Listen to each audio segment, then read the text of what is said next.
I found the receipt by accident. It fluttered to the floor as I was sorting through the pile of laundry near the bed. At first, I didn't think much of it. Just another piece of paper among the many that accumulate in a household. But when I picked it up, my heart skipped a beat. It was from a restaurant I'd never heard of. A high-end place downtown, with an elegant logo embossed at the top. The date on it was just last week. And the total?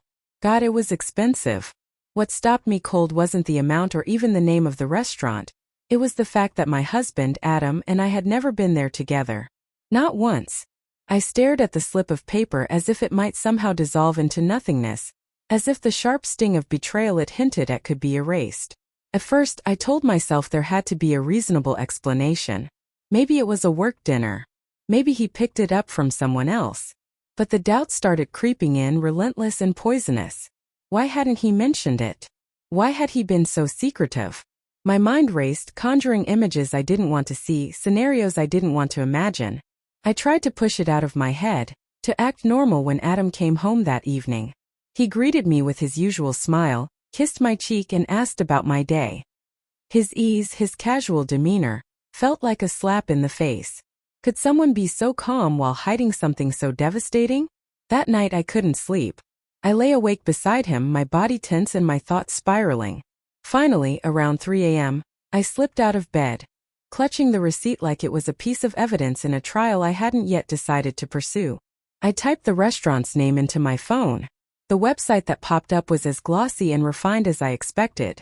The photos showed candlelit tables, ornate dishes, and couples smiling over glasses of wine. The final blow came when I scrolled down to the reservations page and saw a section labeled, "Who's been dining with us?"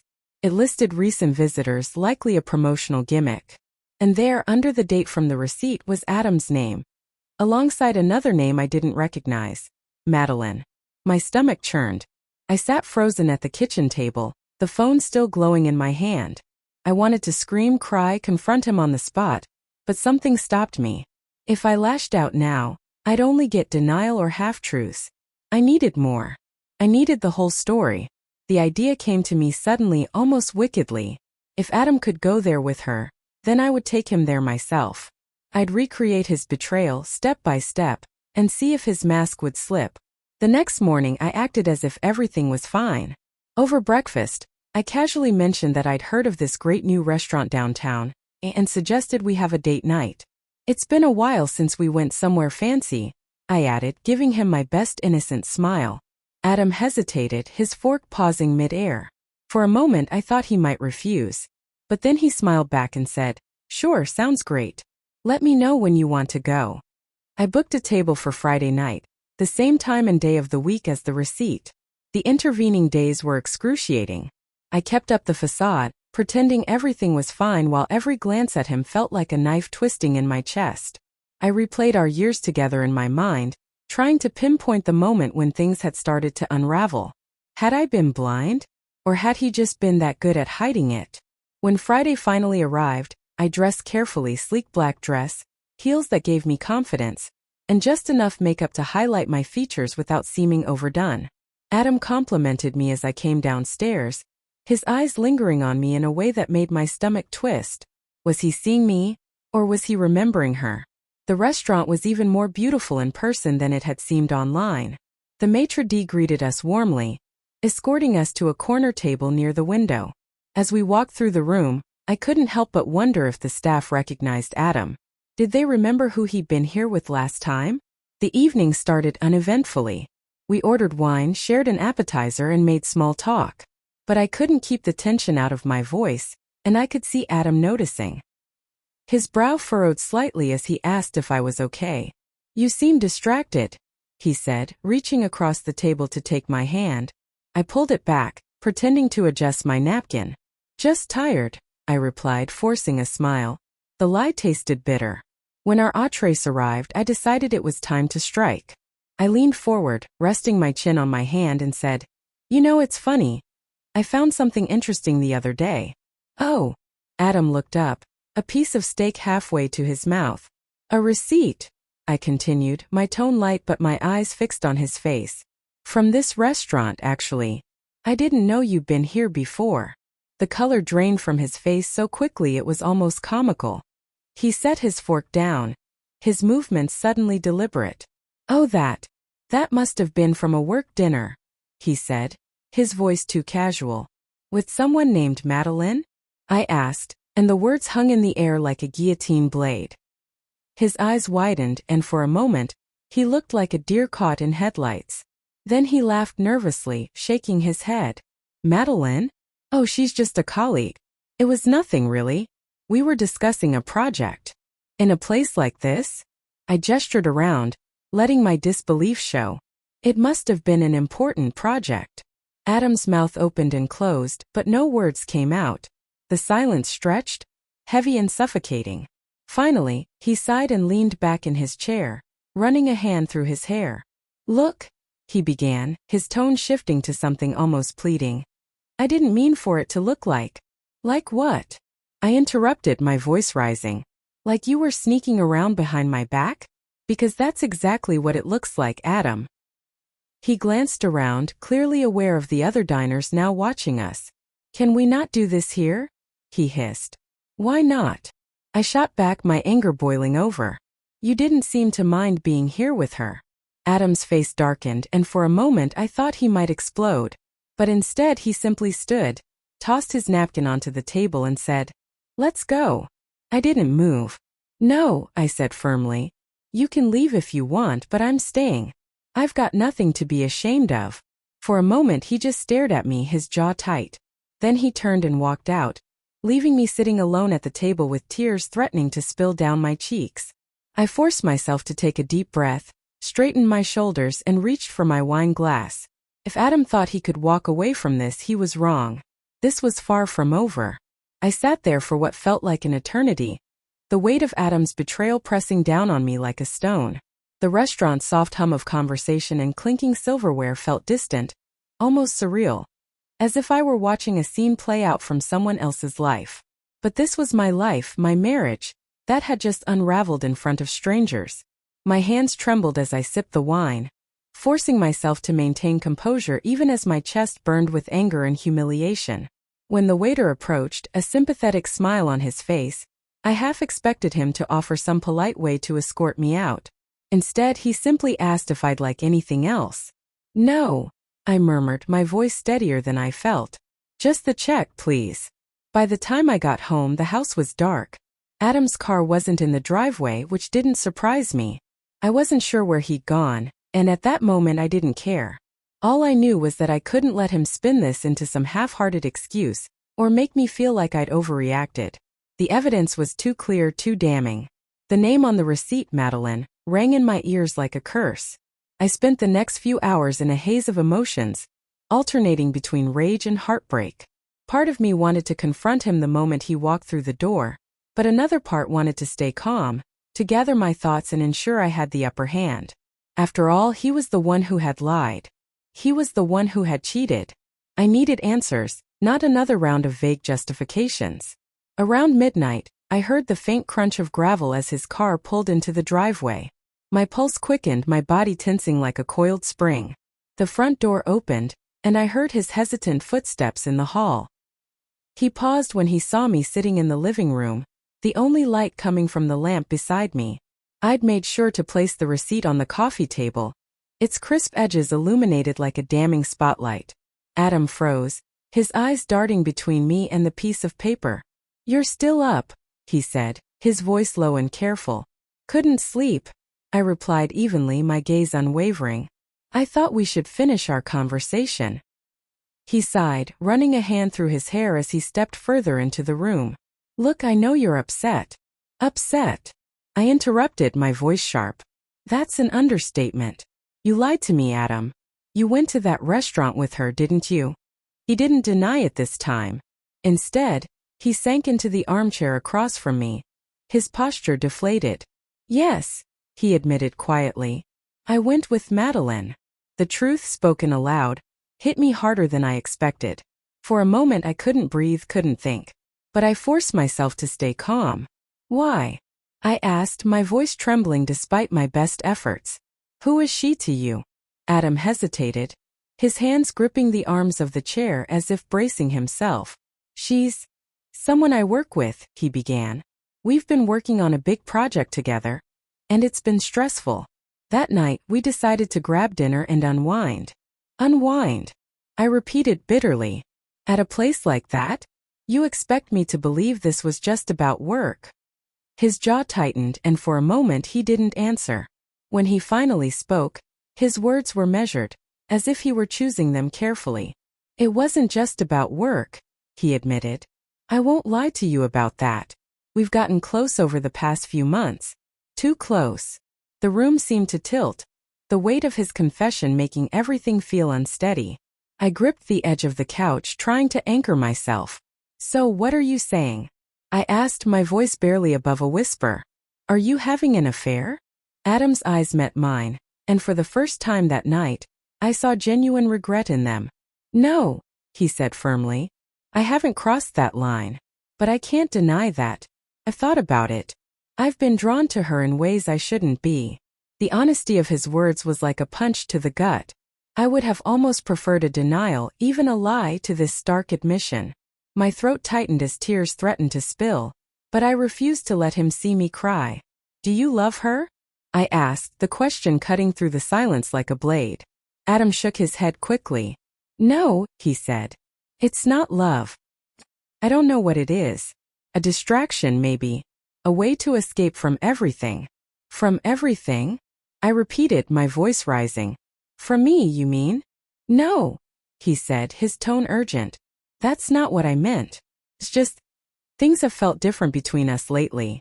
We're always so busy, so caught up in the day-to-day. I guess I started looking for something that made me feel alive again. The words hung in the air, heavy with implications. I felt a surge of anger, hot and blinding. And you thought the solution was to chase some fleeting thrill with another woman? I snapped. Instead of talking to me? Instead of trying to fix what was wrong? Adam looked down, unable to meet my gaze. I know I screwed up, he said quietly. I know I hurt you, and I'll do whatever it takes to make this right. I don't want to lose you. For a long moment I said nothing, my mind racing. Part of me wanted to scream at him, to tell him to pack his things and leave. But another part, the part that still loved him despite everything, hesitated. Could we fix this? Could we rebuild what he'd broken? Or was this the beginning of the end? I don't know if I can trust you again, I finally said, my voice raw. You've already betrayed me, Adam. Even if it wasn't physical, you still betrayed me. I'll earn your trust back, he promised, leaning forward, his expression earnest. I'll go to counseling, cut off all contact with Madeline, whatever it takes. Just don't give up on us. I studied him, searching his face for any sign of deception. He looked sincere, but then again, he'd been able to lie to me for months. How could I believe him now? I need time, I said finally, standing up. Time to think. To figure out what I want. And until then, I don't want to see you. Adam nodded, his shoulders slumping as if the weight of his actions had finally caught up to him. I understand, he said softly. I walked upstairs without another word, my legs feeling like lead. As I closed the bedroom door behind me, the tears I'd been holding back finally came. They fell in hot, silent streams, each one a testament to the pain and betrayal I felt. But mixed in with the sorrow was a flicker of determination. I didn't know what the future held, but I knew one thing. I deserved better than this. Whether Adam would be part of my life going forward was up to him, and me to decide.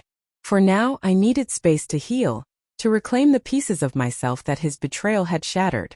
The following days passed in a haze, each one bleeding into the next with a numbing sameness. I avoided Adam as much as possible, even though we were still living under the same roof. He slept in the guest room now, and the silence between us was deafening. I could feel his presence like a weight in the house, a constant reminder of the chasm that had opened between us. He tried to talk to me a few times, but I brushed him off, saying I wasn't ready yet.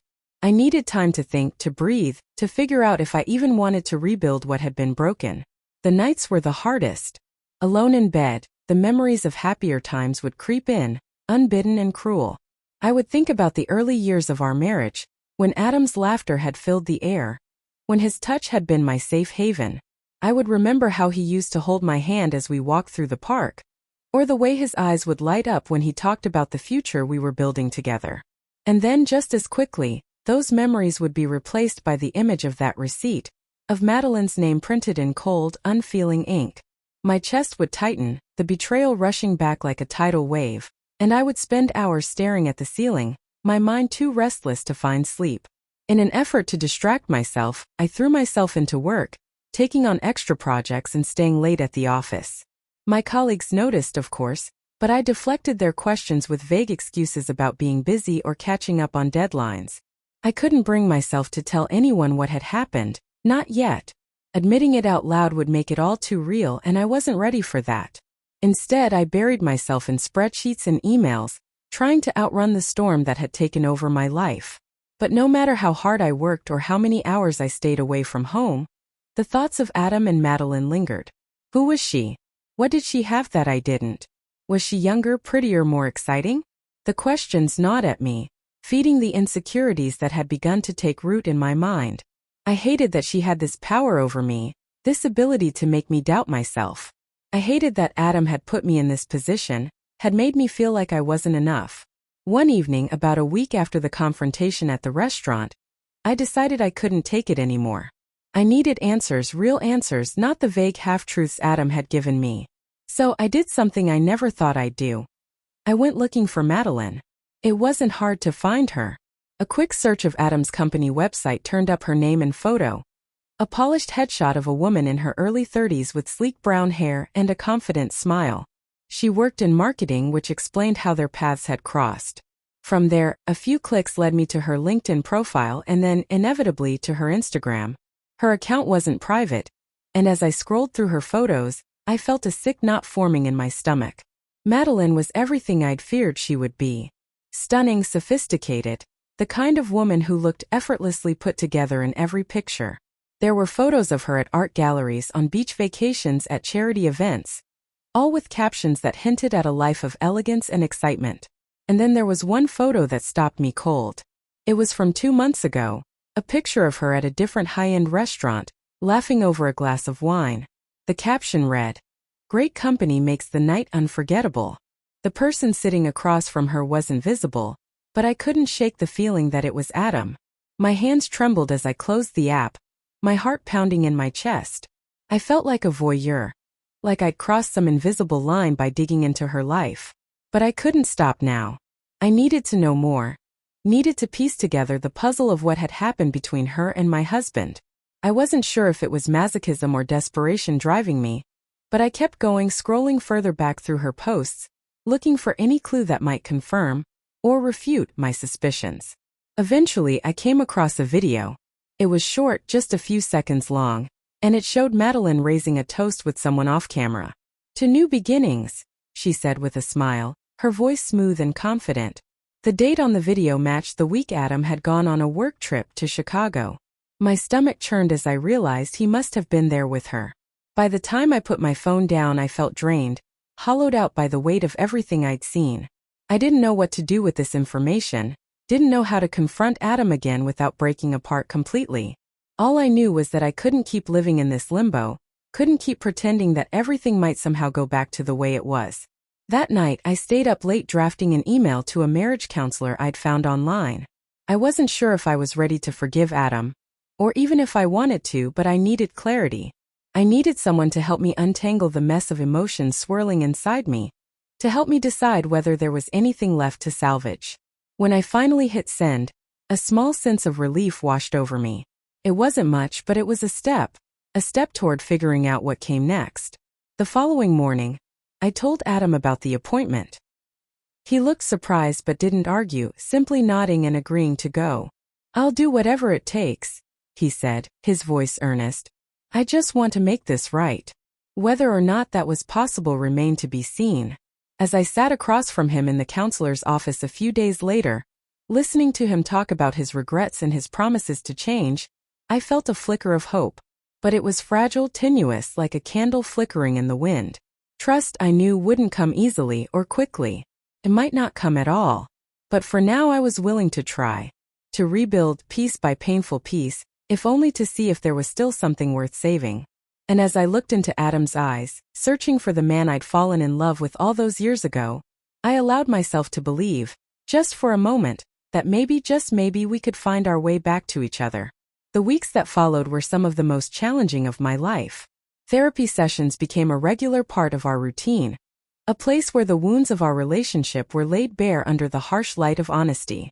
Each session felt like peeling off a bandage too soon, exposing raw and unhealed emotions.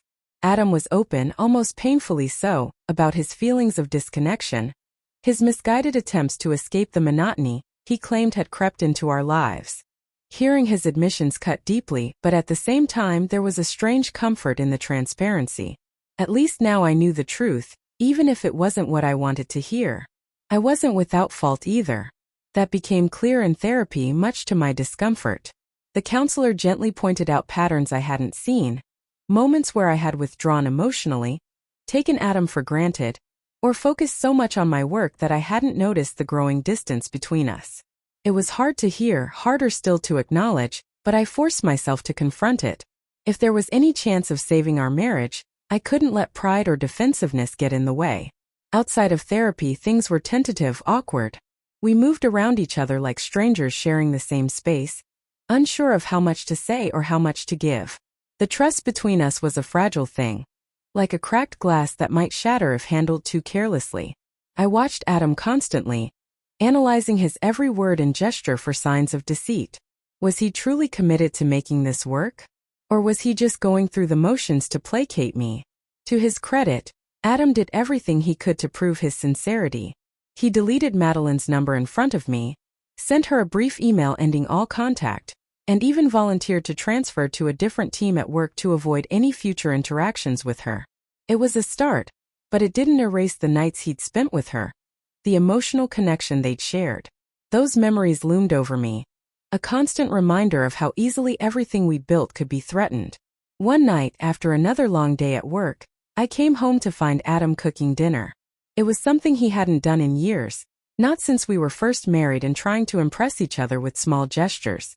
The smell of garlic and herbs filled the kitchen, and he turned to me with a sheepish smile as I walked in. "I thought we could have a nice meal together," he said, holding up a bottle of wine. "No distractions, just us." I wanted to be touched by the gesture, and part of me was. But another part couldn't help wondering if this was an attempt to smooth over the cracks without truly addressing them. Still, I nodded and sat down at the table, letting him pour me a glass of wine. The meal was delicious, the conversation light and easy. For a few moments I almost forgot about the weight of everything between us. Almost. As the evening wore on, Adam grew quiet, his fingers tracing the rim of his wineglass. Finally he looked up at me, his expression serious. "I know it's going to take a long time for you to trust me again," he said. "But I want you to know that I'm not going to give up. I love you, and I'll spend the rest of my life proving that to you if I have to." His words were heartfelt, but they left me conflicted. I wanted to believe him, wanted to take the leap of faith that love sometimes requires. But my heart was still guarded, my trust too shattered to be repaired so easily. "Actions speak louder than words," I said quietly. "I need to see that you mean it, Adam. Not just tonight, but every day." He nodded, his gaze unwavering. "You will." And so we continued. Slowly, cautiously, we began to rebuild. There were good days when we laughed together or shared quiet moments that felt almost normal. But there were also bad days, when the memories of his betrayal resurfaced, bringing with them a wave of pain and doubt. On those days it was hard to see a path forward, hard to imagine a version of our marriage that could survive this. One particularly difficult day came when I ran into an old friend, Claire, at the grocery store. We hadn't seen each other in months, and as we caught up, she asked about Adam. "How's everything going with you two?" she asked, her tone light and casual. I hesitated, unsure of how much to share. Finally, I offered a strained smile. "We've had some challenges," I admitted, "but we're working through them." Claire's brow furrowed, concern flickering across her face. "I'm sorry to hear that. If you ever need to talk, I'm here." Her kindness nearly brought me to tears, and as I left the store I realized how much I'd been keeping inside. I hadn't told anyone outside of our therapist what had happened, partly out of shame and partly because I didn't want to deal with the inevitable judgment or pity. But carrying the burden alone was exhausting, and I began to wonder if opening up to someone I trusted might help lighten the load. That evening I called Claire and told her everything. She listened without interrupting, her occasional murmurs of sympathy the only sounds on the other end of the line. When I finished, she let out a deep sigh. "That's a lot to go through," she said. "I can't imagine how hard this must be for you. But I'm proud of you for trying to work it out. It takes strength to fight for something you believe in." Her words stayed with me long after our conversation ended. They reminded me that this process, as painful as it was, wasn't just about Adam earning back my trust. It was also about me deciding what I wanted, what I was willing to fight for, and what I could forgive. I didn't have all the answers yet, but for the first time in weeks I felt a glimmer of hope. The months that followed were a test of endurance. Therapy continued, and while it didn't provide any magical solutions, it gave us the tools to communicate better, to navigate the rocky terrain of rebuilding our marriage. Adam kept his promises, showing me through his actions that he was committed to making things right. Slowly, the walls I built around my heart began to crack, allowing small glimpses of trust to seep through. But even as we moved forward, I knew the scars of this experience would never fully fade. They would remain a part of our story, a reminder of the fragility of love and the strength it takes to hold on to it. Whether we would emerge from this stronger or ultimately fall apart, I couldn't say. All I knew was that I wasn't ready to give up, not yet. As time passed, the rawness of the betrayal began to dull, though it never completely disappeared. I started to notice small shifts in our dynamic, subtle changes that made me cautiously optimistic. Adam was more present, more attentive. He seemed to anticipate my needs in ways he hadn't before, whether it was a thoughtful gesture like bringing me coffee in the morning or simply asking how my day had been with genuine interest. It wasn't perfect. There were still moments when the past hung between us like a shadow, but it felt like progress. I started to focus more on myself as well. For so long, I had been consumed by the fallout of Adam's actions, by the pain and confusion that came with discovering his emotional infidelity. But slowly, I began to reclaim pieces of myself that I had forgotten. I started going to yoga classes, something I'd always wanted to try but never made time for. I reconnected with old friends, filling my weekends with laughter and conversation that reminded me of who I was outside of my marriage. It was liberating in a way, a reminder that my life wasn't defined solely by Adam or what had happened between us. One day, after a particularly grueling therapy session, our counselor suggested something that caught me off guard. "Have you two considered taking a weekend away together?" she asked, her tone gentle but firm. "Sometimes a change of scenery can help you reconnect and see each other in a new light." The idea made me uneasy.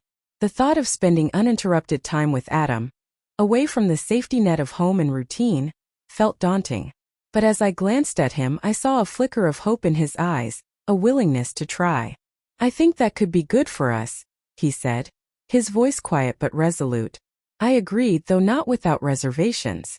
We decided on a small cabin in the mountains, a place far removed from the noise and distractions of daily life. It felt like neutral territory, somewhere we could leave the weight of our history behind, even if only for a few days. The drive up was tense at first, the silence between us heavy and awkward. But as we wound through the forested roads, the tension began to ease. Adam pointed out a deer grazing by the roadside, and for a moment we shared a genuine smile. It was a small thing, but it felt significant, like a crack of light breaking through the darkness. The cabin itself was charming, with a stone fireplace and large windows that offered a stunning view of the surrounding mountains. That first evening we sat on the porch with mugs of hot chocolate, watching the sun dip below the horizon in a blaze of orange and gold. For the first time in what felt like forever, I felt a sense of peace. As the weekend unfolded, we began to talk, not just about the past and the hurt, but about the things that had once brought us together.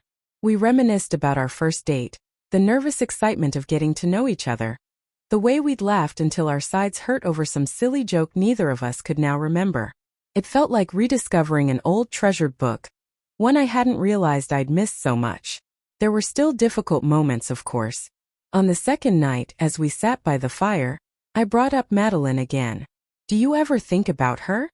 I asked, my voice steady but my heart pounding. Adam hesitated, his gaze fixed on the flames. "Not the way you're thinking," he said finally. "When I think about her now, it's with regret. Regret for what I almost lost. For what I put you through. She doesn't mean anything to me anymore. His words should have been reassuring, and to some extent they were. But the scars were still there, and I knew they always would be. I need you to understand, I said softly, that this isn't something I can just forget. It's part of us now. Part of our story. I know, he replied, reaching for my hand. And I'm willing to spend the rest of my life making it up to you if you'll let me. I looked at him then, really looked at him, and saw the man I had fallen in love with all those years ago. He was flawed, yes, but so was I. We both were. And maybe that was the point, not to find perfection but to choose each other despite the imperfections. When we returned home, things weren't magically fixed. There were still moments of doubt, still days when the weight of everything felt almost too much to bear. But there were also moments of hope, of connection, of love. Slowly we began to rebuild. Not the marriage we had before, but something new, something stronger. I don't know what the future holds for us. Maybe we'll make it and maybe we won't. But for now we're trying. And sometimes that's enough. The months stretched on, and with them came a fragile sense of routine. Life began to settle into something resembling normalcy, though the cracks beneath the surface remained. Adam and I moved cautiously around each other, like two people learning how to dance again after years apart. There were moments when the rhythm felt familiar, when we moved in sync without effort. But there were also moments when I stumbled, when a stray thought or a lingering doubt would pull me out of the present and drag me back to the memory of what had happened. One day, as I was sorting through mail at the kitchen counter, a letter from the counseling center caught my eye. It was a simple reminder about our upcoming session, but it struck me how much our lives had changed since we first walked through those doors. Back then I wasn't sure if we would even make it this far. Now, though imperfect, we were still standing, still trying. I tucked the letter into the drawer with the others, a quiet reminder of how far we'd come. That evening, as we sat down to dinner, Adam seemed distracted. His fork pushed food around his plate, his gaze distant. I recognized the look. It was the same one he used to wear when he was keeping something from me. My stomach tightened, the old anxieties rearing their head. "What is it?" I asked, setting my glass down and bracing myself. He looked up, startled, as if I'd caught him in the middle of a guilty thought. "Nothing," he said quickly, then sighed. "Actually, no. That's not true. I've been thinking about something, and I didn't know how to bring it up." I weighted my chest tight. "What is it?" He hesitated, then leaned forward, his hands resting on the edge of the table. "I've been offered a new position at work. It's a promotion, but it's in a different city." The words hit me like a punch. I stared at him, trying to process what he just said. "A different city?" I repeated. "Where?" "Seattle," he said, his voice tentative. "It would mean starting over in a new place, but it's a big opportunity. And honestly, I think it could be good for us. A fresh start. A fresh start." The phrase sounded so clean, so hopeful, as if moving to a new city could somehow erase the mess of the past year. But I knew better. You can't run from your problems. They follow you no matter where you go. "When were you going to tell me about this?" I asked, my voice sharp. "Or were you planning to just make the decision on your own?" "No," he said quickly. "I wasn't going to decide anything without you. I didn't know how you'd feel about it." "How I'd feel?" I echoed, anger bubbling up despite my efforts to stay calm. "Adam, our entire lives are here. My job, my friends, our home. And you think uprooting everything is the solution?" He ran a hand through his hair, frustration flickering across his face. "I'm not saying it's the solution. I'm saying it's an option. Things have been so hard here with everything that's happened. I thought maybe getting away from it all could help us move forward." I stood up, unable to sit still under the weight of my emotions. "You can't just run away from the past," I said, my voice trembling. "It's not something you can leave behind by packing up and moving across the country." "I'm not trying to run away," he said, standing as well. "I'm trying to fix things. I'm trying to do what's best for us." "What's best for us?" I repeated, my voice rising. "Adam, do you even hear yourself? This isn't about us. This is about you. About you trying to escape the consequences of your actions." His face fell, and for a moment, he looked like a man on the verge of breaking. "That's not fair," he said quietly. "I've done everything I can to make things right. I've gone to therapy, I've cut ties with Madeline, You've what? I interrupted. You've tried? Do you want a medal for that? Do you want me to pat you on the back and tell you it's all okay now? Because it's not, Adam. It's not okay. The room fell silent, the air between us heavy with the weight of everything unsaid. He looked at me, his eyes filled with a mixture of hurt and frustration. I know it's not okay, he said finally, his voice barely above a whisper. And maybe it never will be. But I'm still here trying. I don't know what else to do. For a long moment, neither of us spoke. I could see the pain in his eyes, the desperation to fix what he'd broken. But I also saw the cracks in myself, the parts of me that still felt raw and wounded. Could I keep doing this? Could I keep fighting for a marriage that felt like it was hanging by a thread? I need time to think, I said finally, my voice hollow. About all of this. He nodded, his shoulders slumping as if the weight of my words had physically pressed down on him. Take all the time you need, he said quietly. That night I lay awake in bed, staring at the ceiling as my mind raced. The idea of moving to Seattle, of leaving behind everything familiar, felt both terrifying and strangely appealing. Maybe Adam was right. Maybe a fresh start was what we needed. But how could I trust that things would be any different in a new city? How could I trust him? The next morning I called Claire and asked if she could meet me for coffee. She didn't hesitate, agreeing to meet me at our favorite cafe downtown. As I sat across from her, pouring out everything Adam had said, she listened with the same quiet patience she always had. When I finally finished, she took a sip of her latte and leaned forward. Do you love him? She asked simply. The question caught me off guard. I opened my mouth to answer, then closed it again, unsure of what to say. I don't know, I admitted. I think I do. But after everything that's happened, it's hard to tell if it's love or just habit. Claire nodded, her expression thoughtful. It's okay not to have all the answers, she said. But you have to figure out what you want, not just what he wants. If moving feels like running away to you, then maybe it's not the right choice. But if it feels like an opportunity to rebuild, then maybe it's worth considering. Her words stayed with me as I left the cafe and walked through the bustling streets of downtown. The decision felt enormous, too big for one person to make alone. But deep down I knew she was right. This wasn't just about Adam or the marriage, it was about me, about what I wanted and what I was willing to fight for. By the time I got home, the answer was starting to take shape in my mind. I didn't know if moving to Seattle would fix anything, but I realized I wasn't ready to give up. Not yet. If there was even a chance that we could rebuild, I had to take it. I owed it to myself to try. And if it didn't work, at least I could say I had done everything I could. That evening, I found Adam sitting in the living room, staring blankly at the muted television. He looked up as I walked in, his expression guarded, as though bracing himself for whatever decision I was about to deliver. I sat down across from him, taking a deep breath to steady myself. I've thought about what you said. I began, my voice calm but firm. About Seattle. And I've decided that I'm willing to give it a chance.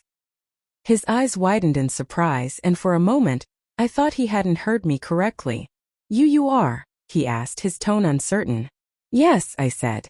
But I need to be clear about something. This isn't me forgiving you, and it doesn't mean everything is okay between us. Moving won't magically fix what's broken. If we do this, it's because I'm choosing to believe that we can rebuild, even if I'm not entirely sure how. Adam nodded slowly, his gaze searching mine. I understand, he said. And I don't expect it to be easy. I just want us to try, to start fresh somewhere where we can focus on us without all the reminders of what happened. The next few weeks were a whirlwind of preparations. Adam finalized the details of his new position, while I arranged to transfer within my own company. I felt a mix of emotions as we packed up our home, each box a reminder of the life we'd built here, and the life we were leaving behind. There were moments when I second-guessed my decision, wondering if I was making a mistake, but I pushed those doubts aside. I had made my choice, and I was determined to see it through. The day we left, I stood in the empty living room, letting the silence wash over me.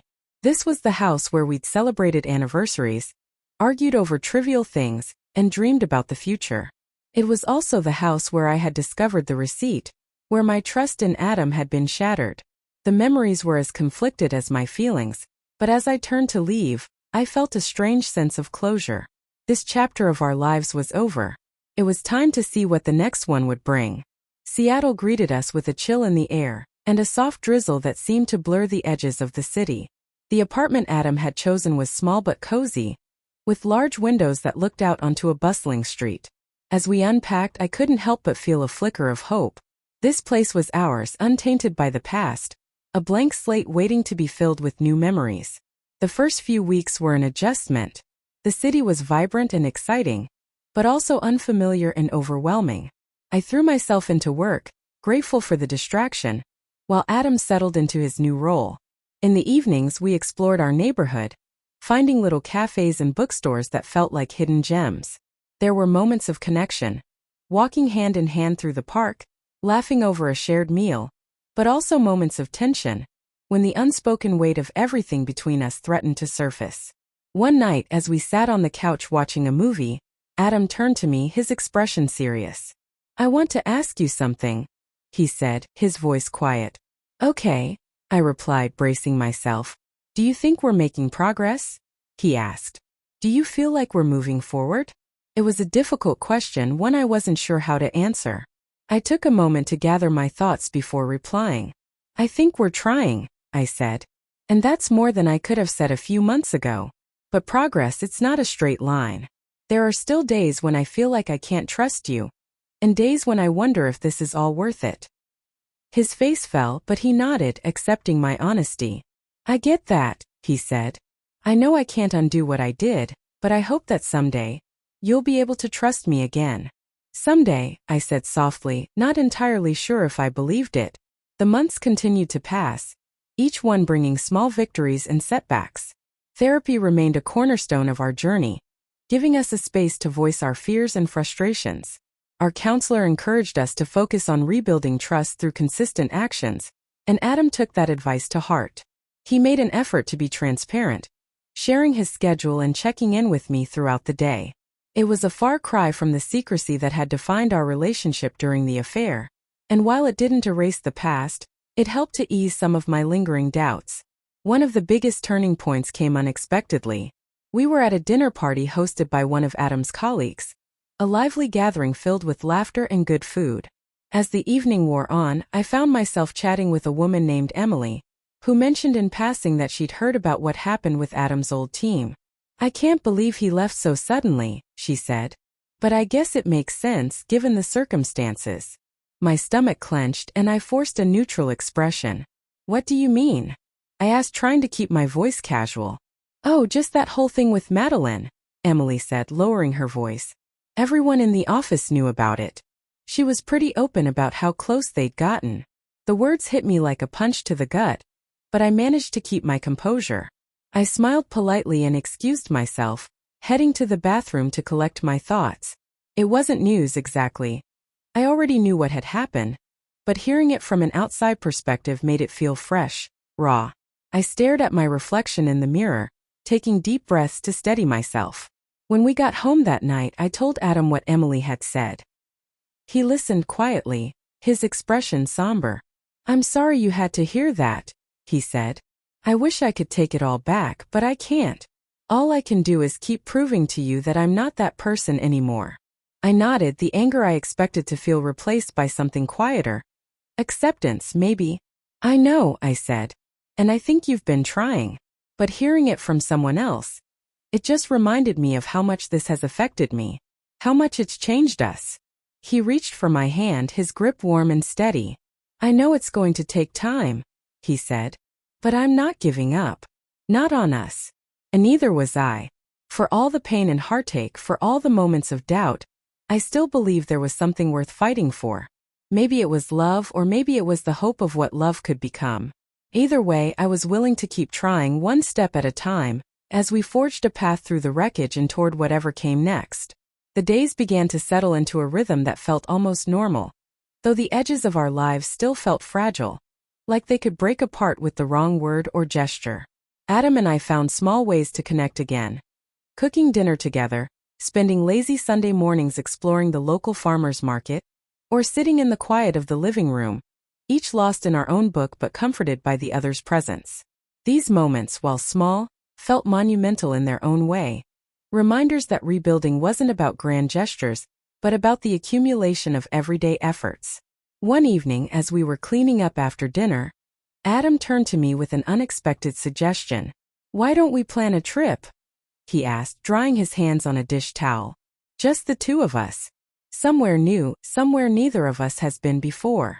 The idea caught me off guard. "A trip?" I repeated. "Where?" "I don't know," he said, shrugging.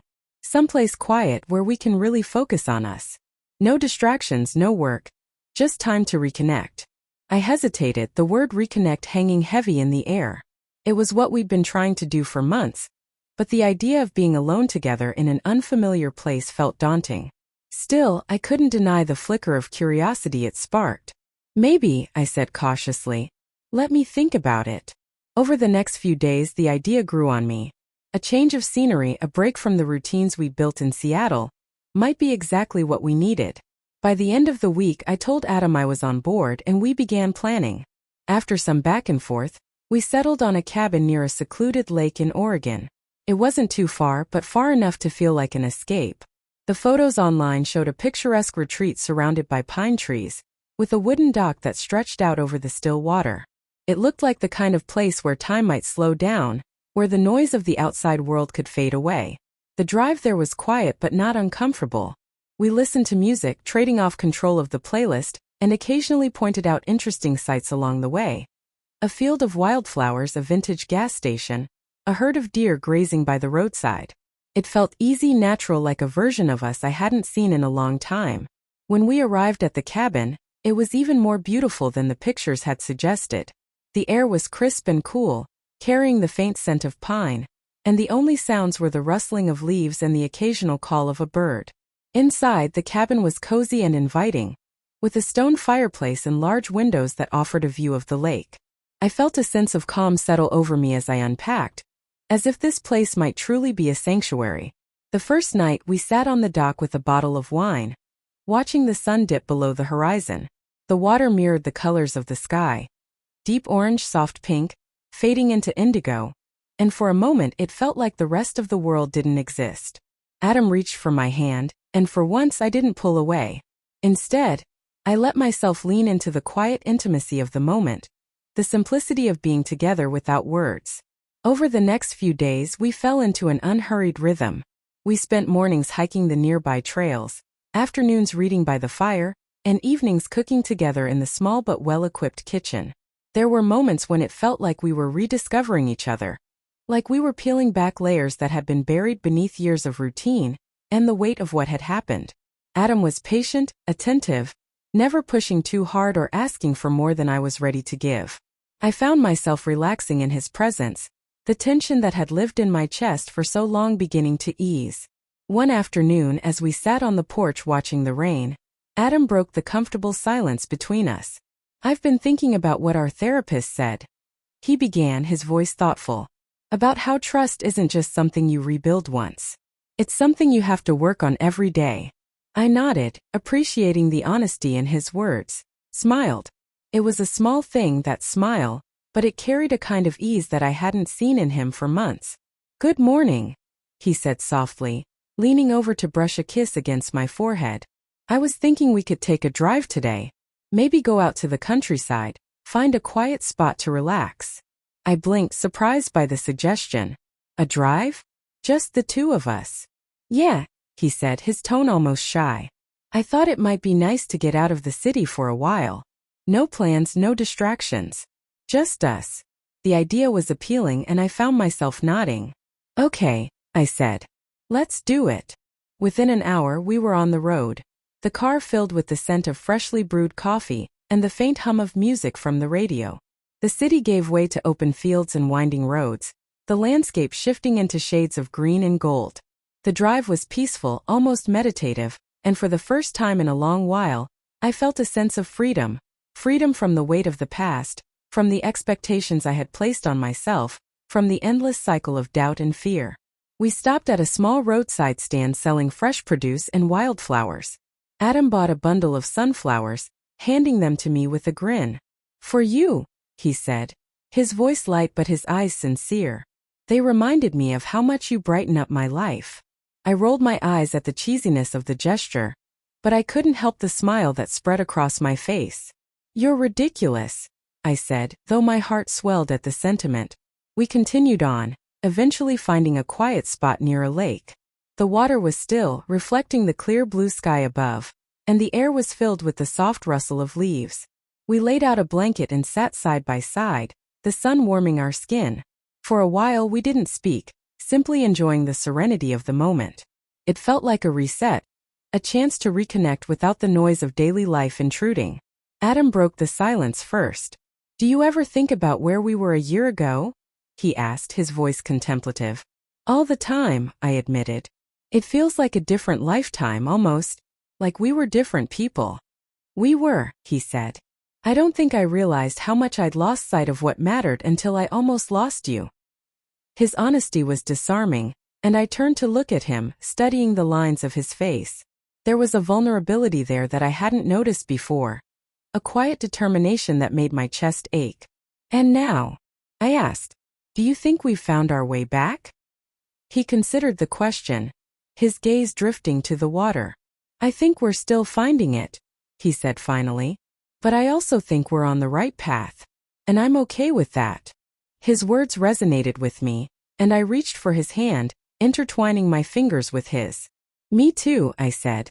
It's not perfect, but it's ours. And that's enough for me. The rest of the day passed in a blur of quiet moments, skipping stones across the lake, sharing stories about our childhoods, laughing over a picnic lunch that Adam had surprisingly managed to pack without my knowledge. It was a reminder of the simple joys we used to share, the things that had drawn us together in the first place. By the time we drove back to the city, the tension that had lingered between us for so long felt lighter, almost non-existent. In the weeks that followed, I found myself reflecting on that day by the lake. It wasn't a grand gesture or a monumental turning point, but it had been a reminder of what we were fighting for. The little moments, the quiet joys, the feeling of being seen and understood. Those were the things that made all the hard work worth it. They were the foundation of the life we were rebuilding one step at a time. Our weekly date nights continued, becoming a ritual we both looked forward to. We explored new parts of the city, tried cooking classes, and even joined a local book club together. Each experience brought us closer, strengthening the bond that had once felt so fragile. I started to notice changes in Adam, not just in the way he treated me, but in the way he carried himself. He seemed more grounded, more intentional, as though he had finally come to understand the value of what we had. One evening, as we were cleaning up after dinner, Adam turned to me with a question that caught me off guard. Do you think we should renew our vows? He asked, his tone hesitant. Renew our vows? I repeated, surprised. Why? He set down the dish he was drying and faced me fully. Because I want to make new promises to you, he said. Ones that reflect where we are now, not where we were when we first got married. I feel like I owe that to you, to us. The idea was unexpected, but as I thought about it, a warmth spread through me. It wasn't about erasing the past or pretending it hadn't happened. It was about acknowledging how far we'd come and committing to the journey ahead. I think I'd like that, I said, my voice soft but steady. Adam's face lit up and he reached for my hands, his grip firm and reassuring. Then let's do it, he said. Let's start fresh together. In the months that followed, we planned a small ceremony, inviting only our closest friends and family. It wasn't about grandeur or spectacle. It was about honesty, about standing in front of the people who mattered most and reaffirming our commitment to each other. As I stood across from Adam that day, the sun setting behind us and the gentle hum of laughter in the background, I felt a sense of peace I hadn't known in a long time. We had been through so much, but we had found our way back to each other. And for the first time, I truly believed that we could face whatever came next together. As the sun dipped below the horizon, painting the sky with hues of gold and lavender, Adam and I stood hand in hand, our vows renewed and our hearts open. The quiet applause of our closest friends and family surrounded us, but all I could focus on was the man in front of me. The man I had chosen to forgive, to fight for, and to love again. We had come a long way from where we started. The cracks in our foundation hadn't disappeared, but they had been filled with something stronger. Resilience, understanding, and the knowledge that love isn't a given. It's a choice. Every single day we chose each other. Even when it was hard. Even when the weight of the past threatened to pull us under. That evening, as the last of our guests left and the house grew quiet, Adam and I sat on the couch together, a bottle of champagne resting on the coffee table. The room was filled with the warm glow of candlelight, and the world outside seemed to fade away. He reached for my hand, tracing slow circles on my palm with his thumb. "I've been thinking about something," he said softly, his voice carrying a hint of hesitation. "What is it?" I asked, tilting my head to meet his gaze. "I don't know what the future holds," he began, his eyes earnest. "But I do know this. Whatever happens, I want to face it with you. No more secrets, no more running. Just us." His words settled over me like a blanket, warm and comforting. I nodded, my chest swelling with a mix of emotions. Gratitude, hope, and something that felt a lot like joy. "That's all I've ever wanted," I said, my voice barely above a whisper. "Just us." The rest of the evening passed in quiet contentment.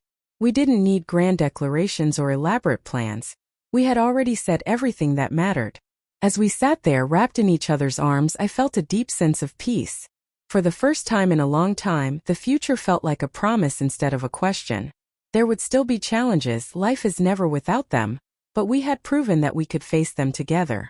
And as I leaned my head against Adam's shoulder, listening to the steady rhythm of his breathing, I knew that whatever came next, we were ready. Together we had found a way to turn our pain into strength, our mistakes into lessons, and our love into something worth fighting for. The past was a part of our story, but it no longer defined us. What mattered now was the present, and the future we were building one moment at a time. And in that moment, I felt something I hadn't felt in what seemed like forever. Peace. For the first time in a long time, I was home.